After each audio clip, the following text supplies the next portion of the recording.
Let's set up embroidering the pocket, or creating the pocket inside in the hoop for the internal lining of the busy box. This is just going to be a zipper pocket applied to the lining, complete, so as that you can actually have an accessory pocket either side of the box once it's opened up and forms its tray. So let's do our placement line for the outside shape of the panel, and then we're going to do placement lines for our zip application.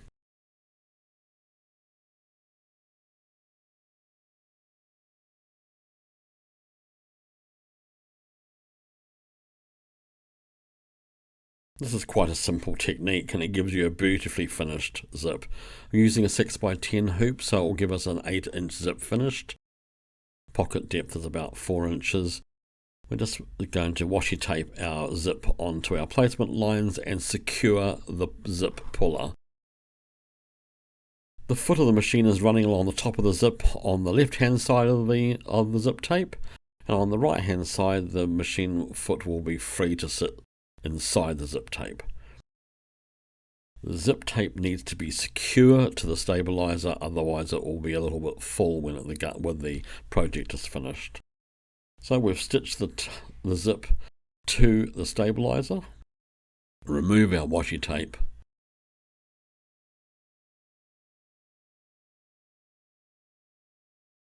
and then we want to place the first piece of lining onto and we want to place it 1/4 of an inch past the left stitching of the zip, the actual zip itself. And just fold that under because we don't want it caught into the mechanism when we're putting the hoop back into the machine. And we're going to apply fabric 1, which is the larger piece, against the same line of stitching. So it's 1/4 of an inch past the zip stitching line.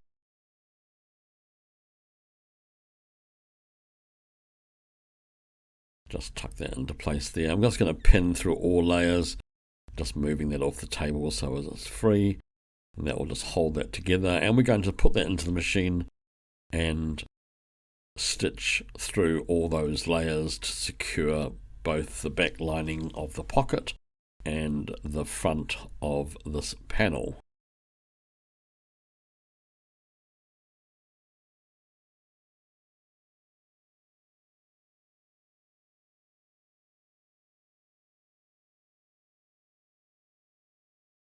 Let's just take our washi tape off. I don't know why I'm using it again, because it doesn't work. When you put washi tape onto tearaway, the fluff of the tearaway just stops the washi tape from working, so I try to be a little bit more resourceful.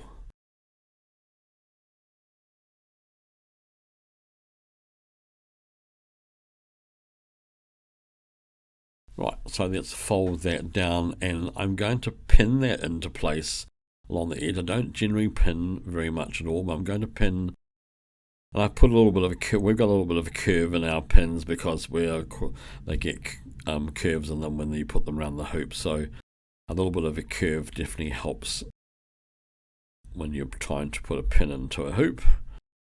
Just finger press that seam flat. Then we're going to,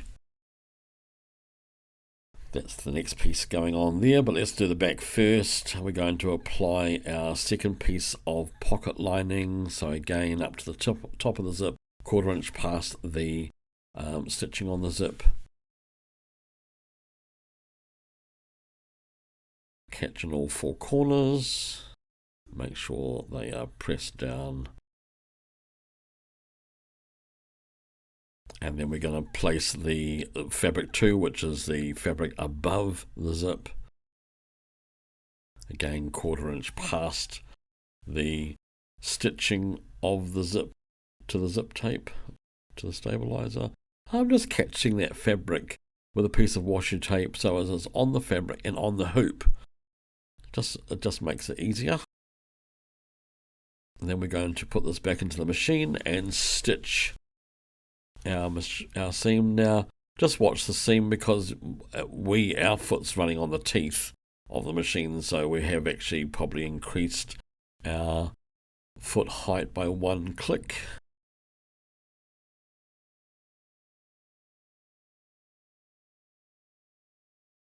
And we need to do a few jobs here now.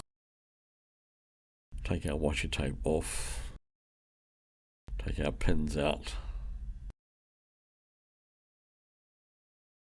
And we're going to actually stitch our pocket bag. So that's going to be stitched through the 2 pieces of lining on the back of the hoop and through our stabilizer, which will, the stabilizer being a tearaway, we will be able to pull off this row of stitching. So this is our pocket bag. Really, everything is done for you in this process.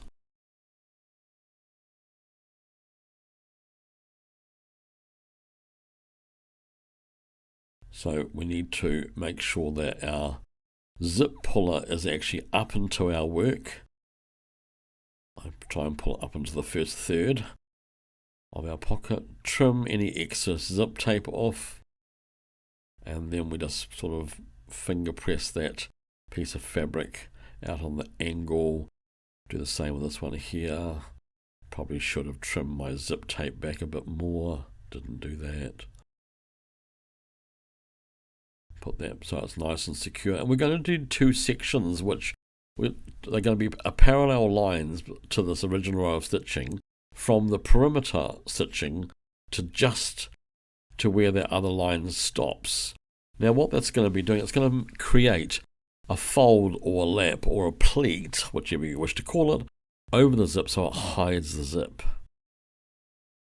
We would call this a lapped zip if you were actually going to be in dressmaking terms. So let's just take that out, fold that back, and then, that's our zips there, just finger press a crease along the edge. Because we're going to top stitch along that top of the zip, and we want it to have a nice straight line, and we make sure we know where our zip puller is. So we're going to keep that low first. Just make sure that zip puller is low, and we're going to stitch half of the top stitching. Now it's a triple stitch, so when it stops, it will be very, very hard to see where it starts again, and you'll see what I mean when we stop here. So it stops and it does a trim, and we will shift that stopper up. That's why we put the stop in, so as you remember to actually pull that zip up. And then we're going to come across and finish, and that's our zip pocket complete, other than, so those seams at the end of that zip have been stitched to the outside perimeter. They're nice and secure, and apart from trimming up and taking our stabilizer off, we're done. So remove our pins that have secured our stabilizer to our hoop.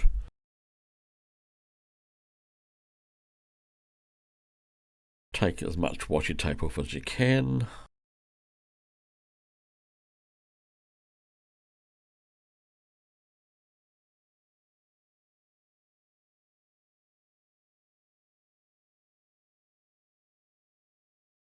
Just trim that up at the bottom of the plastic pocket bag. I just trim my corners of my pocket bag, probably purely for habit. There's no real reason, although curved corners do last longer in both garments and handbags, because things then fall to the centre of the pocket rather than sticking into a corner. And we're going to trim up our seam allowances to 1/2 inch. I'm using the perimeter stitching line that we put in at the very, very first step.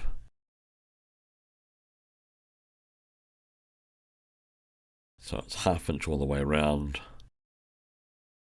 You'll see that I've done that seam in 2 sections because the zip puller stops you from placing your ruler flat. There we go. So let's get rid of that washi tape.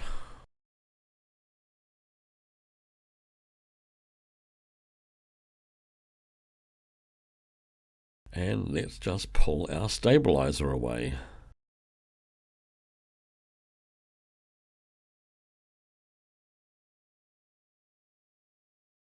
You can see that I've got some zip tape, the zip tape at the end, which I didn't trim back. You could trim that now if you wanted to. As long as it's not in the seam, it doesn't really matter.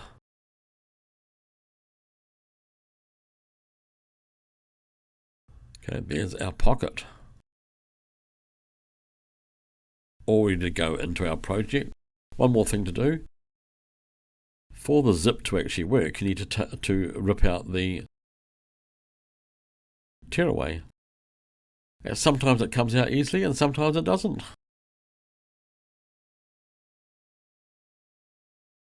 One side it came off in a nice long piece, which was excellent, and the other side has just left me with bits.